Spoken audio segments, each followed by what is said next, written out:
નમસ્તે મિત્રો, આજે હું તમારી સાથે કોબી મરચાં અને ગાજરના સંભારાની રેસીપી શેર કરીશ।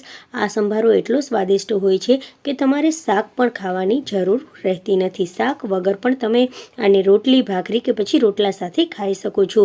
દાળ ભાત સાથે ખાવાની પણ ખૂબ જ મજા આવે છે।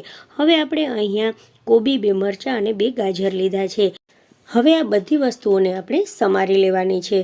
તો પહેલાં સરસ મજાની ધોઈ અને પછી જ બધી વસ્તુ સુધારવાની છે।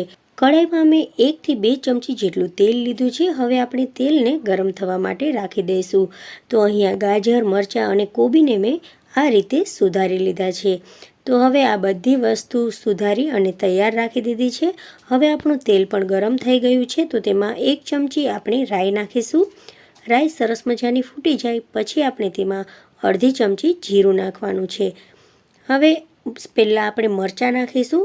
મરચાં સરસ મજાના તળાઈ જાય તેલમાં પછી જ આપણે ગાજર અને કોબી નાખીશું। તો મરચાં અહીંયા સરસ તળાઈ ગયા છે, કારણ કે પાછળથી નાખવાથી મરચાં છે તે સરસ ફ્રાય થતા નથી અને તેનો ટેસ્ટ પણ સંભારામાં આવતો નથી। માટે આપણે પહેલાં તેલમાં મરચાં નાખીશું અને પછી આ બધી વસ્તુઓ નાખી દઈશું। અડધી ચમચી હળદર નાખી દઈશું અને સ્વાદ પ્રમાણે મીઠું નાખી દઈશું। આ બધી વસ્તુઓને હવે આપણે મિક્સ કરી દેવાની છે અને તેલમાં જ આ સંભારાને ચોળવવાનો છે। જ્યાં સુધી બધી વસ્તુ સોફ્ટ ન થાય ત્યાં સુધી આપણે ચલાવતા રહીશું। ગેસની ફ્લેમને આપણે એકદમ ધીમી રાખીશું જેથી સંભારો બળે નહીં। સંભારાને ચડતા 4 થી 5 મિનિટનો સમય લાગે છે। આ રીતે સંભારાને ફેરવતા જવાનું અને તે ધીમે ધીમે સોફ્ટ થતો જશે।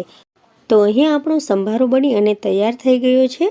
આ સંભારાને તમે દાળ ભાત સાથે ખાઈ શકો છો, ભાખરી સાથે, રોટલી સાથે કે પછી રોટલા સાથે પણ ખાઈ શકાય છે।